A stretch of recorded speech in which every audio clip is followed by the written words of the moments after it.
성경의 말씀을 보면 예수님처럼 하나님의 나라의 말씀을 극도로 단순화하여 전하신 분은 없습니다. 예수님은 자기를 비판하는 사람들의 지적인 호기심을 풀어주기 위해서 수사학적이거나 형이상학적이거나 기호적이거나 종교적인 전통을 가지고 하나님에 대하여 말씀하신 적은 한 번도 없으셨습니다.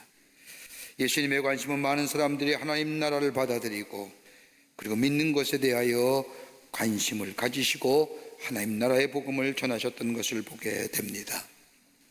그 예수님의 하나님 나라의 복음을 전하는데 대표적으로 사용했던 하나의 방법이 있다고 한다면 비유로 말씀하시는 겁니다. 비유란 단어의 의미는 나란히 던진다라고 하는 의미로 하나의 영적인 진리를 설명하기 위해서 이 땅에 우리가 쉽게 접할 수 있는 상황을 빌어서 말하고자 하는 것을 가리켜 비유라 얘기합니다. 그러기에 예수님께서 말씀하신 비유의 말씀을 보면 우리의 일상생활과 밀접하게 관계된 것을 보게 됩니다. 우리가 잘 아는 10분 인자의 비유, 가라지의 비유, 선한 목자의 비유, 선한 사마리아 사람의 비유, 당시의 사람들의 생활 속에 쉽게 보았거나 쓰던 삶의 방식을 통하여 하나님의 나라를 쉽게도 설명하시고 가르쳐 주신 것을 보게 됩니다. 예수님이 사용하신 비유 가운데 가장 많이 말씀하신 것이 있다고 한다면 다름 아닌 하나님 나라에 관한 말씀입니다. 마태복음 13장서부터 23까지의 말씀을 보면 무려 하나님 나라에 대한 비유를 얘기하시는데 7가지의 일상적인 비유를 통하여 하나님 나라에 관하여 설명하신 것을 읽을 수가 있습니다.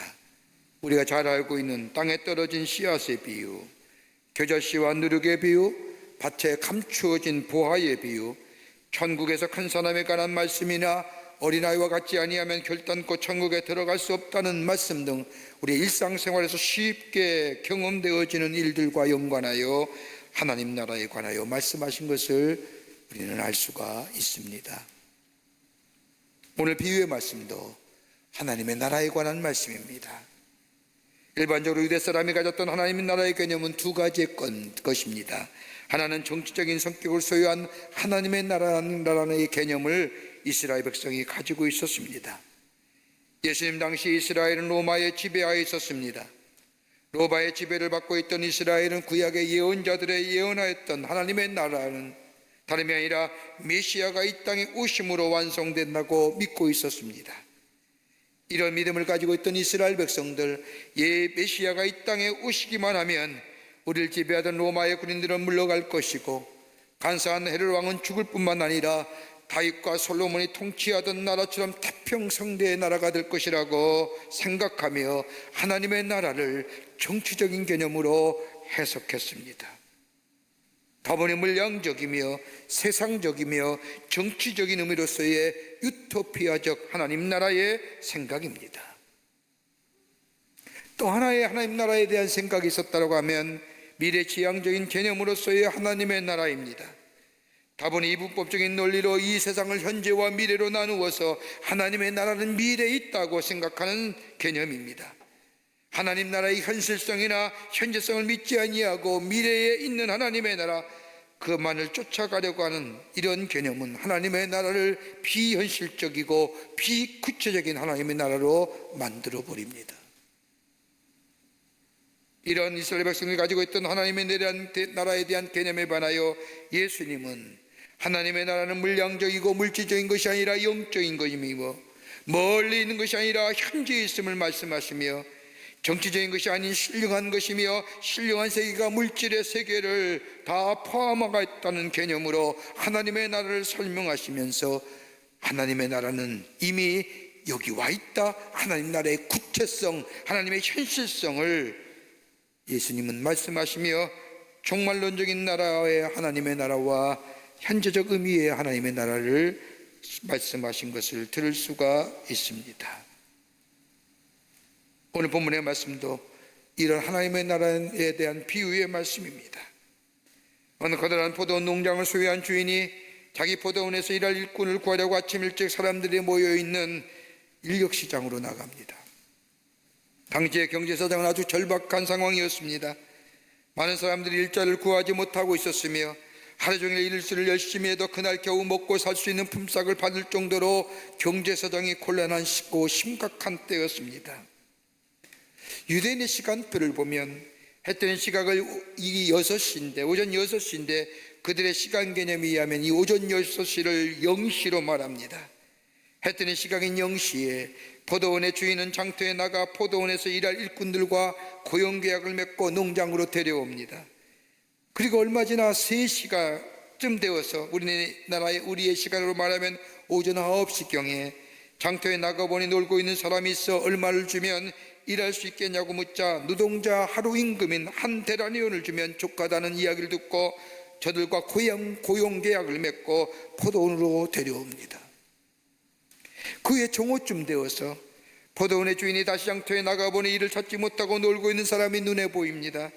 이들 또한 똑같은 조건으로 계약을 하고 포도원에 데려옵니다. 그 9시경 다시 장터에 나가보니 아직도 자기들을 일꾼으로 써주길 바라며 서 있는 사람들을 보이므로 농장 주인은 저들 또한 포도원으로 데리고 와 일을 시킵니다. 유대인의 시간으로 말하면 12시가 되면 모든 일이 마치는 시간인데 마치기 1시간 전 오후 11시경에 장터에 나아가 보니 아직도 고용되지 않아 놀고 있는 사람들이 있어 이들을 또한 데려다가 포도원의 일꾼으로 고용합니다. 그리고 다 일을 시킨 후에 포도원의 문을 닫기 전에 일꾼들을 모아놓고 하루의 품삯을 계산합니다. 주인은 가장 늦게 들어온 사람들에게 계약대로 한 데나리온을 줍니다. 여러분 생각해 보십시오. 얼마나 놀랐겠습니까? 1시간밖에 일 안 했는데, 가장 늦게 들어왔는데 주인이 한 데나리온 하루의 품삯을 주니 얼마나 놀랐겠습니까? 이 모습을 본 아침 일찍 들어온 사람들, 저들은 기대합니다. 우리는 얼마나 줄까? 그런데 막상 주인이 저들에게 품삯을 주는데 늦게 들어온 사람이나 일찍 들어온 사람이나 한 데나리온을 주는 겁니다. 그자 이들이 말합니다. 오늘 아침 일찍 와서 온종일 땀을 흘리고 열심히 일하였는데 어찌 늦게 온 사람들과 똑같이 대우합니까? 라고 항의하듯이 이야기하자 오늘 13절과 14절과 15절의 말씀을 보면 주인이 이렇게 얘기합니다. 13절 말씀에 내가 내게 잘못한 일이 없노라. 내가 너와 한 데나리온을 약속하지 않았느냐. 14절에 와서는 똑같이 주는 것은 내 뜻이니라. 15절에 와서는 더 강변하게 내 뜻대로 할 것이 아니냐라고 이야기합니다. 그러면서 16절의 말씀에 와서 나중된 자가 먼저 되고 먼저 된 자가 나중되느니라고 교훈하심으로 비유의 말씀을 마치십니다. 이 비유의 말씀을 좀 더 쉽게 이해하려고 하면 왜 예수님이 이 비유의 말씀을 하셨을까? 그 이유를 알려고 하면 마태복음 19장 27절의 말씀을 보면 베드로가 예수님께 나와 묻습니다. 예수님, 보소서 우리가 모든 것을 다 버리고 주를 쫓아싸우니 우리가 무엇을 얻을 수 있습니까? 친척과 비와 집을 다 버리고 내 일터를 다 버리고 주님을 쫓아싸우니 우리가 주님을 위해 희생하고 따라다녔으니 우리가 얻을 대가가 무엇입니까? 라고 하는 이 질문에 예수님은 오늘 이 포도원의 비유를 베드로에게 말씀하신 겁니다. 우리 그리스도인의 삶, 현재는 이 세상에 이루어지는 하나님의 나라의 백성을 살며 종말로 쪽으로는 다가올 하나님의 나라를 바라보며 사는 인생입니다. 이 땅에 사는 우리들, 하나님의 부르심을 받은 우리들, 주의 나라에 합당한 자의 삶의 모습이 뭘까요? 하나님이 기뻐하시는, 그래서 우리 안에 의와 거룩함과 화평함의 역사를 누리며 주의 주신 놀라운 은혜와 축복 안에서 살아가는 삶의 주의 나라에 합당한 자의 삶의 모습. 오늘 이 시간 본문의 말씀을 통하여 함께 말씀을 나누며 은혜 받기를 원합니다. 첫째는 부르심에 예라고 응답하는 자입니다. 부르심에 예라고 응답하는 겁니다. 하나님의 나라에 합당한 자는 주님의 부르심에 예라고 응답하는 자입니다. 오늘 본문의 말씀을 자세히 보십시오. 포도원의 주인이 9시 이전에 9시에 12시에 그리고 3시에 오후 6시에 5차례에 걸쳐서 일꾼들을 모여있는 곳에 나아가 품꾼을 모아다가 포도원에 일하러 들여보냅니다. 그리고 말합니다. 한 데나리온을 줄 터이니 들어가 일하라는 말만 합니다. 포도원의 주인은 급히 일하러 들여보냈는데 전부 똑같이 한 데나리온을 주겠다고 약속합니다. 상식적으로 보면 오전 9시에 들어가 일하는 농부에게 한 데나리온을 주겠다고 하면 오전 10시에 들어가는 사람은 반 데나리온을 주고, 그리고 오후 6시쯤 들어가는 사람에게는 10분의 1 데나리온을 주는 것이 다분히 상식적이고 경제적인 산술의 방법인데, 주인은 그러하지 않습니다. 일찍 오거나 늦게 오거나 똑같이 품삯을 주겠다고 약속합니다. 또 하나, 오늘 본문의 말씀을 보며 생각할 수 있는 것은 마칠 시간이 1시간밖에 남지 않았는데 5시에 부름을 받은 사람, 여러분, 만약에 여러분이 그런 위치에 있다고 하면, 여러분을 고용하는 사람이 와서 일하라고 할 때에 1시간밖에 안 남아서 부름을 받았다면 여러분 뭐라고 말씀하겠습니까? 아마 대충 이렇게 얘기할 겁니다. 이보시오, 끝날 시간이 1시간밖에 안 남았는데 무슨 의미가 있다고? 그런데 주인은 이러한 물음에 대답하지 아니하고 오늘 본문의 말씀을 보면 7절 말씀에 이렇게 말합니다. 너희 애가 어찌하여 종일토록 놀고 여기에 서 있느냐? 어서 가서 들어가 일하라. 여러분, 여기에 하나님 나라의 비밀이 있습니다.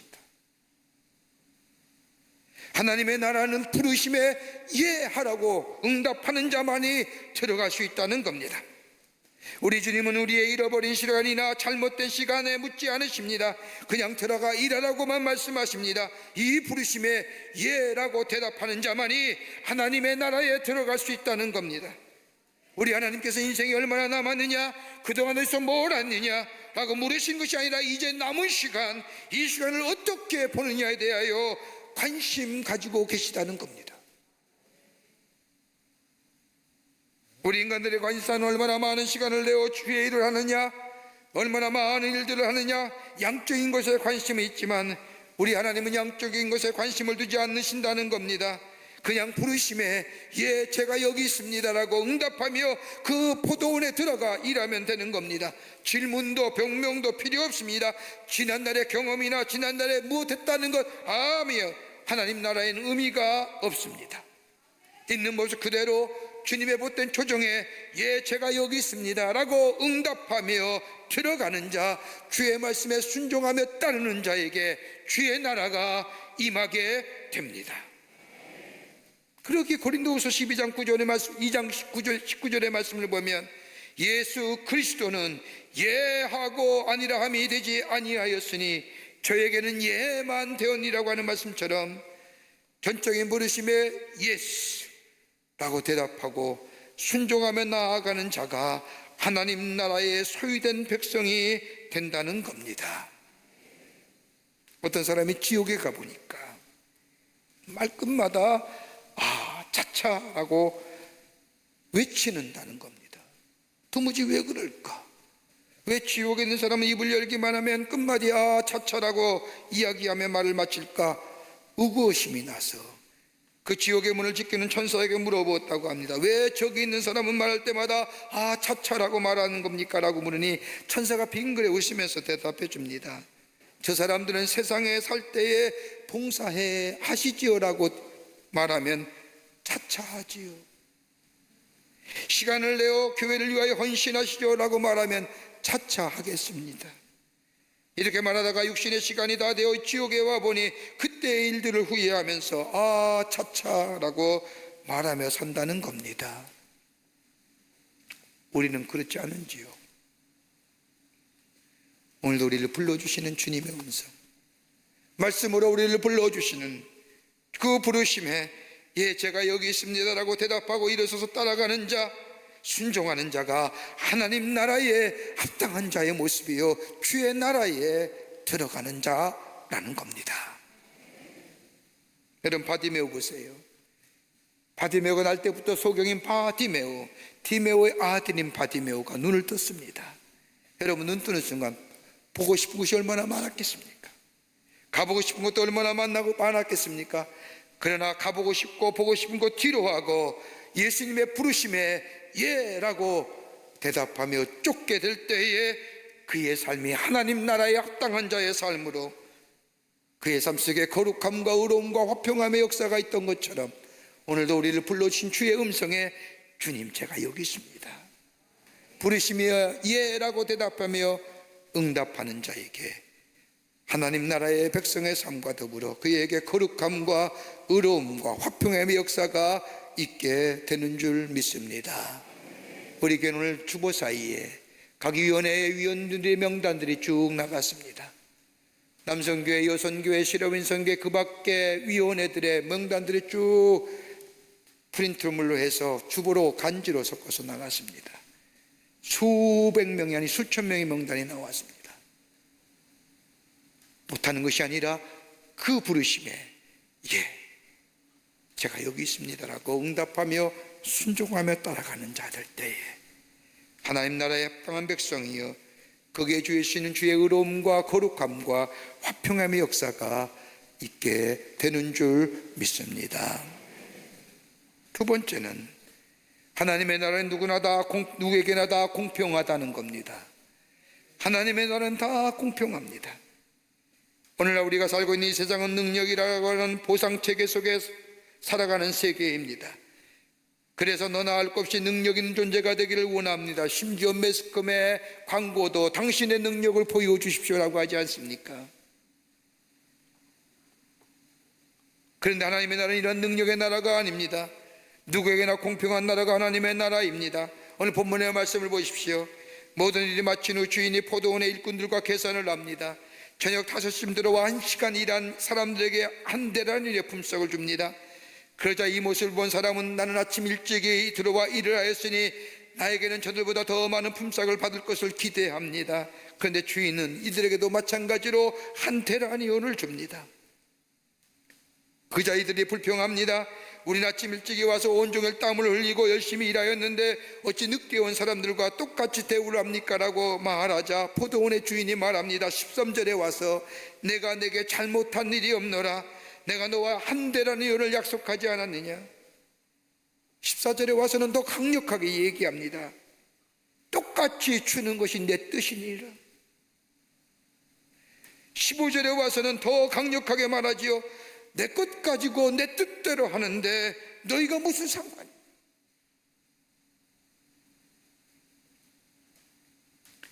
세상의 법칙은 다분히 보상의 법칙 가운데 살아갑니다. 여러분, 기업이나 이익을 우선하는 공동체를 보면 인센티브라고 하는 제도가 있습니다. 인센티브가 무엇입니까? 사람이 어떤 행동을 취하도록 부추긴 것을 목적으로 자극한다고 해서 인센티브. 이렇게 했으니 적어도 나에겐 이런 대우 해줘야 된다고 하는 것이 세상의 법칙입니다. 내가 이렇게 일하였는데, 내가 이렇게 충성해야 되는데 적어도 나에겐 이런 대우 해줘야 되지 않습니까? 라고 하는 것이 세상의 법칙입니다. 그러나 하나님 나라의 법칙은 그게 아니라 공평의 법칙입니다.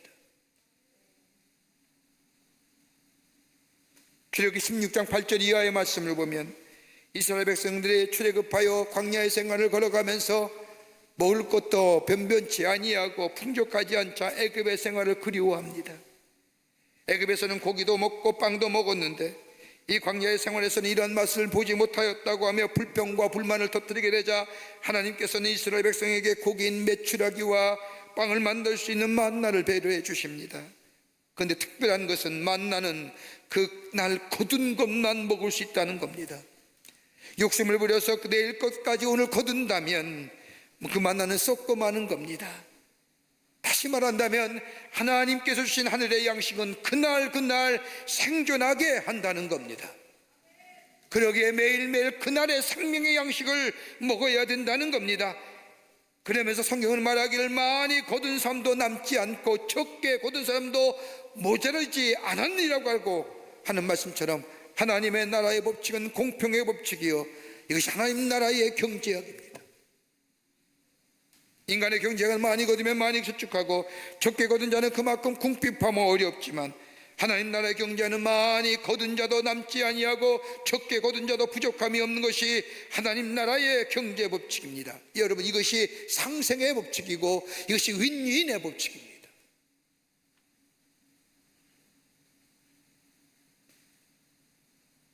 그 위는 하나님의 나라는 인간의 필요를 따라 채우시는 하나님의가 있는 것이기 때문에 인간의 능력이나 인간의 위계 질서를 만들고 그에 따라 풍족한 자와 부족한 것을 나눈 것이 아니기에 인간의 업적과 승패로 결정되는 것이 아니라 필요에 따라 충실한 하나님의 나라가 바로 이루어지는 것이 하나님의 나라이기 때문에, 내가 얼마나 일하였느냐, 내가 오랜 시간에 일을 하였는데, 이것은 인간의 보는 관점입니다. 그러나 우리 하나님이 보시는 것은 우리 모두가 다 하나님의 나라를 위해 일한다는 겁니다. 그러게 본질적으로 똑같다는 겁니다. 주인이 볼 때는 다 똑같습니다. 다 같은 하나님의 자녀입니다. 얼마에 만에 포도를 땄느냐, 얼마에 열심히 일하였느냐, 얼마나 많은 일을 하였느냐, 이런 거 묻지 않으십니다. 다만 일했으면 그것으로 족하는 겁니다. 충성되이 일했으면 그것으로 족한 겁니다. 그러기에 고린도서 4장 2절 말씀을 보면 믿는 자에게 구할 것은 충성이니라. 그래서 충성을 얘기하는 겁니다.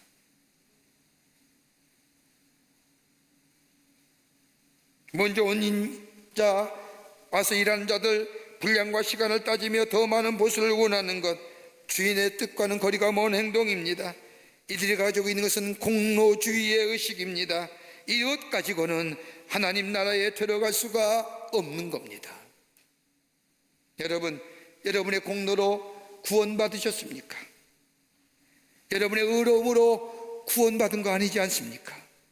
하나님의 은혜 아닙니까? 거저주신 하나님의 사랑과 자비가, 십자가의 놀라운 은혜가 내게 임했기에 나는 구원받은 자로, 하나님의 백성으로 하나님과 더불어 동행하는 자의 삶을 사는 것 아닙니까?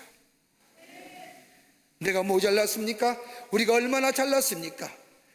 십자가의 앞에 우리의 의의나 우리의 공로나 우리의 자랑은 아무 보잘것없는 겁니다. 우리 교회 중앙복도를 지나다 보면 우리 교회의 역사와 함께 사진이 함께 전시되어 있습니다. 가끔 그 길을 걷을 때마다 멈추어 서서 우리나라의 역사를 가만히 보며 또 수고하신 분들의 면면에 사진 속에 남아있는 그 모습을 보면서 감동되기도 하고 또 깊은 생각에 잠기기도 합니다. 처음에 고야사 절터에서 예배를 드리고 찍은 사진을 보면 대부분이 다 세상을 떠났지만 아직도 그 당시에 젊은 나이에 찍힌 우리 장로님, 원로 장로님이 계십니다. 몇 안 났던 소수의 권사님들이 지금도 교회에 나오시죠.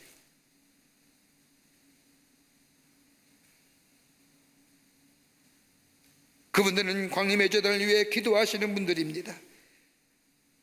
코로나가 생기기 전에 매 주일이면 어김없이 교회에 나와 조용하게 예배드리고 갑니다. 한 번도 내게 와서 제게 와서 내가 이 교회를 세우는데 내가 이렇게 말해, 이렇게 했어, 그때는 어떻게 했어 라고 자신의 공로나 자신의 이야기 하지 않습니다. 그저 인사할 때마다 하나님 감사합니다, 목사님 감사합니다, 우리 교회가 이렇게 부흥해서 하나님 나라의 귀한 선교를 감당하게 하니 그저 감사할 따름입니다. 하나님의 거룩한 교회 공동체인 교회를 위하여 수고하신 분들입니다. 지금은 연로하셔서 은퇴하여 뒷자리에 계시지만 그러나 매 주일 예배에 참석하며 교회를 위하여 하나님 나라를 위하여 충성스럽게 헌신할 뿐만 아니라 기도하시는 분들입니다. 자신의 공로를 내세우지 않습니다. 다른 사람과 비교하지 않습니다. 남과 비교하여 내가 이렇게 일했는데라고 생각하면 그것은 율법주의요 공로의식입니다. 그러나 조금이라도 충성되어 일하는 청지기의 삶을 살 때에 바로 그것이 하나님 나라에 합당한 자고, 그리고 하나님 나라의 축복이 임하게 됩니다. 거룩함과 의로움과 평강의 삶입니다.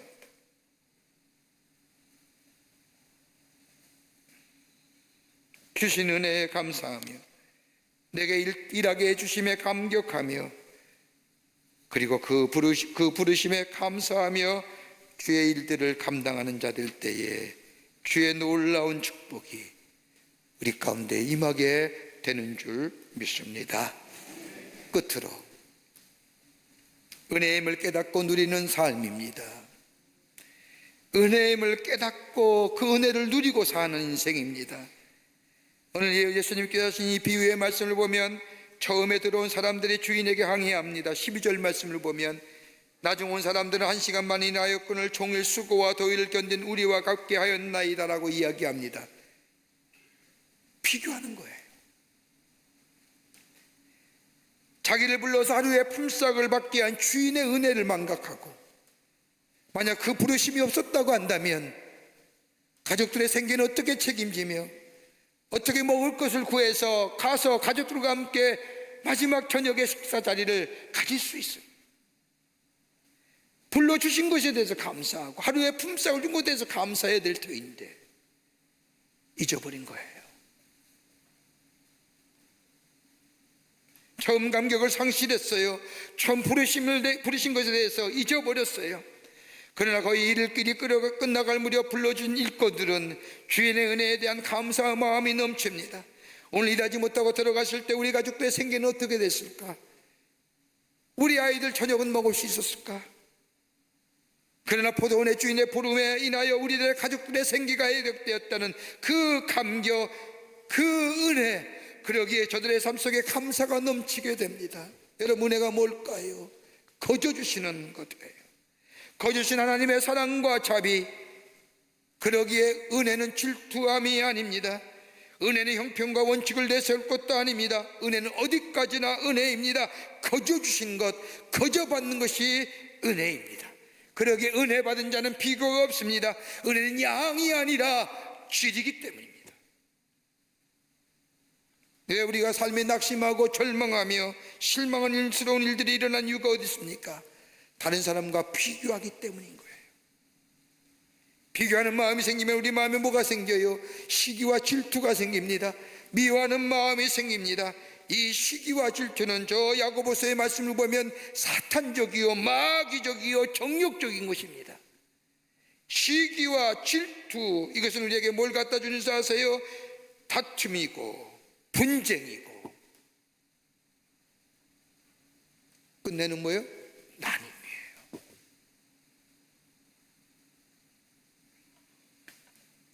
기독교 신앙은 절대적인 겁니다. 하나님과 나와의 관계입니다. 은혜도 마찬가지입니다.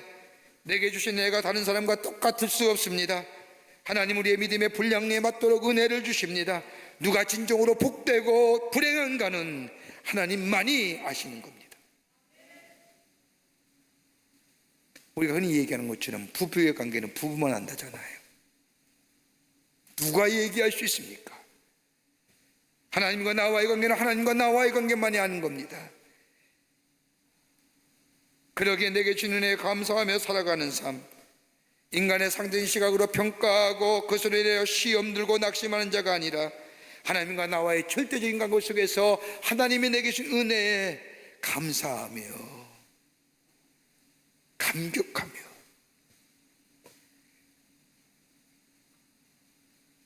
그럴 때 우리 안에 하나님 나라가 임하는 거고 주의 나라에 합당한 자의 삶을 살아갈 수 있는 겁니다. 여러분, 요한복음 21장의 말씀을 보면 예수님께서 부활하신 후에 갈릴리 바닷가에 나타나서 제자들과 조반을 먹으며 베드로에게 부탁합니다. 내 양을 먹여라. 3번씩이나 얘기하고, 그러자 장차 베드로가 당할 고난을 말씀하시면서 너는 나를 따르라 이야기합니다. 먹이라 할 때는 좋았는데 따르라 할 때에 고난을 이야기하자 베드로가 섬뜩 마음에 옆에 있는 요한이 생각나는 거예요. 예수님의 사랑받던 요한. 쟤는 도대체 어떻게 될까? 그러자 베드로가 예수님께 질문하지 않습니까? 예수님이 사랑하는 저 제자 요한은 어떻게 됩니까? 라고 묻자 예수님이 이 질문에 이야기하죠. 내가 올 때까지 그를 머물게 하고자 할지라도 그게 내게 무슨 상관이 있느냐? 너는 나를 따르라. 내가 하늘에 올라갔다가 다시 승천했다가 다시 재림할 때까지 네가 저희 지적하는 요한을 내가 살아둔다고 할지라도 그게 너와 무슨 상관이 있느냐? 넌 나를 따르라. 이렇게. 신앙은 하나님과 나와의 직성적인 관계예요. 사람과 사람의 관계 속에 이루어지는 거 아니에요. 하나님과의 절대적인 관계 속에서 내게 준 은혜에 감사하며 살아가는 삶, 하나님 나라에 합당한 자의 삶이에요. 그러게 오늘 성경 말씀에 맞아 뭐라고 얘기해요? 나중된 자가 처음 먼저 되고 먼저 된 자가 나중 된다는 얘기 뭘까요? 하나님의 은혜와 하나님이 주신 이 감격 잊어버리면요 나중 돼요. 처음에 불러주셨는데 내게 주신 이 은혜, 이 부르심, 이 감격 잊어버리면 나중 된다는 거예요. 그러나 나중에 부르심 받아도 그 은혜에 감사하며 그 부르심에 감격하며 예 라고 순종하며 들어가는 자, 먼저 된 자 되는 거예요.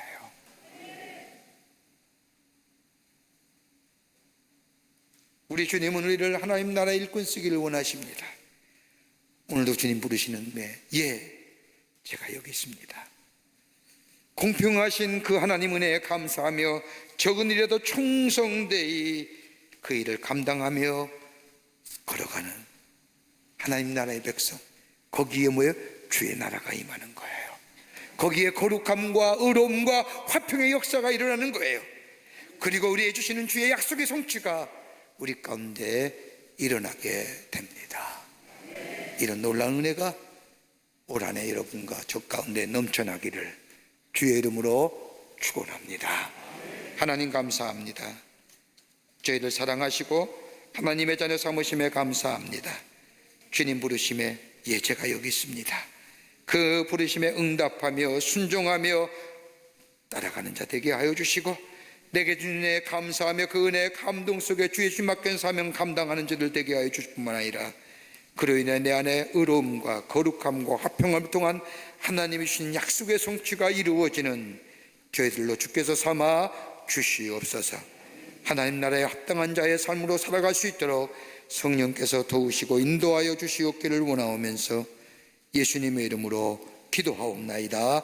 아멘.